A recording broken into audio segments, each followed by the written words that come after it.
দিয়ক ৰাইজ, আজি বনাওঁ জাতিলাওৰ সৈতে মাছৰ তৰকাৰী। ধৰিবৰ মনে যায় হে হে হে পুঠি খলিহনাই হে হে হে পুঠি খলিহনাই হে হে হে পাতিবনে জানো ফাঁচি আনিবৰ মনে যায় হে হে হে যৌৱন লগৰীয়ে হে হে হে যৌৱন লগৰীয়ে হে হে হে পতাবনে জানো নাপি।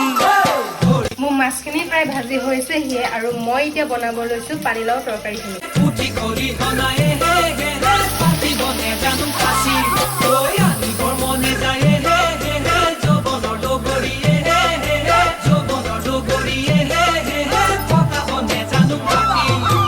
আই ঐ ৰাম তৰকাৰীখিনি হৈ গৈছে, মাছখিনি এতিয়া দি দিম।